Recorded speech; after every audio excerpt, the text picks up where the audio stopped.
गीता का 13वां अध्याय और इसको क्षेत्र क्षेत्रज्ञ विभाग योग कहते हैं।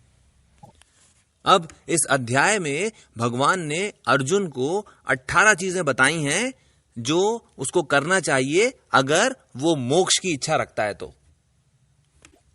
पहली चीज, सम्मान से दूर रहना, यानी सम्मान की इच्छा से कोई भी कार्य नहीं करना।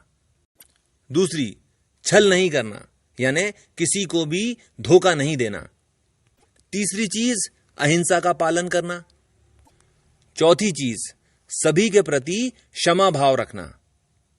पांचवी चीज, सादगी से रहना, यानी दिखावा करने के चक्कर में नहीं रहना। छठी, गुरु की सेवा करना।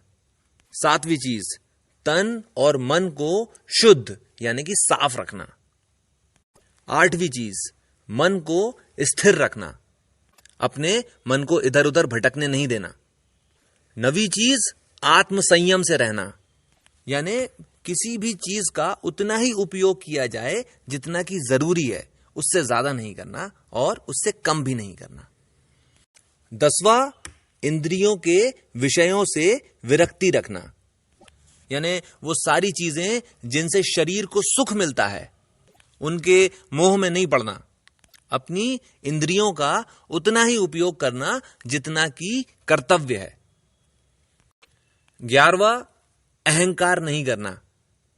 12वां, जन्म, मृत्यु, बुढ़ापा, रोग और दुख को कर्मों का दोष मानना, यानी जो कुछ भी मिल रहा है, सुख मिल रहा है या दुख मिल रहा है, उसके बारे में ऐसा मान के चलना कि ये सब मेरे ही कर्मों का फल है जो मुझे मिल रहा है। हर चीज के लिए केवल मैं ही जिम्मेदार हूं, मेरे कर्म ही जिम्मेदार हैं उस चीज के लिए, कोई दूसरा नहीं। 13वां, संतान और स्त्री में आसक्ति और ममता का ना रखना। इसको थोड़ा सा समझ लीजिए। देखिए, कोई भी आदमी जो कुछ भी करता है अपनी बीवी और बच्चों के लिए ही करता है, तो इन दोनों के प्रति जो भी आपका कर्तव्य है वो तो करो, पर इनके प्रति मोह मत रखो। 14वां, प्रिय और अप्रिय स्थितियों में अंतःकरण का एक सा रखना, यानी अगर जिस चीज की आप इच्छा कर रहे थे वो हो गई तो उसके लिए खुश नहीं होना, क्योंकि ये तो भगवान की इच्छा थी, और जो मन की इच्छा थी वो पूरी नहीं हुई तो उसके लिए दुखी नहीं होना, क्योंकि ये भी भगवान की इच्छा थी, ऐसा मान के चलना। 15वां, ईश्वर के प्रति अनन्य भक्ति रखना, यानी जो कुछ भी मैं करता हूं ईश्वर मैं आपकी इच्छा से करता हूं, और इसीलिए उससे जो कुछ भी होता है वो सब मैं आपको समर्पित करता हूं, और उसके बदले में मैं कुछ भी नहीं चाहता हूं। 16वां, एकांत को पसंद करना और जन समूह के प्रति अरुचि रखना। इसको भी थोड़ा सा समझ लीजिए। देखिए, जितना ज्यादा समय आप दूसरे लोगों के साथ स्पेंड करोगे उतना ही कम समय आप अपने खुद के साथ गुजार पाओगे। जितना कम समय आप अपने साथ गुजार पाओगे उतना ही कम आप आत्म को जान पाओगे। आत्म यानी स्वयं को जान पाओगे, और बिना आत्म को जाने यानी बिना स्वयं को जाने मोक्ष नहीं मिल सकता। इसलिए एकांत में रहना और लोगों से दूर रहना। 17वां, आत्मा परमात्मा में मग्न रहना।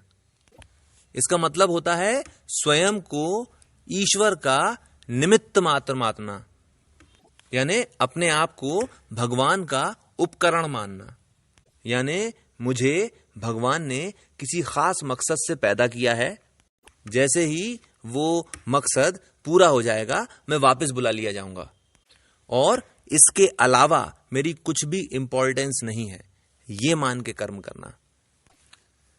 18वीं और आखिरी चीज, स्वयं को समझने का अभ्यास करना, यानी आपको ध्यान लगाना पड़ेगा, एकाग्रचित होकर सोचना पड़ेगा, ध्यान करना पड़ेगा कि असल में ये जीवन आपको ईश्वर ने क्यों दिया है।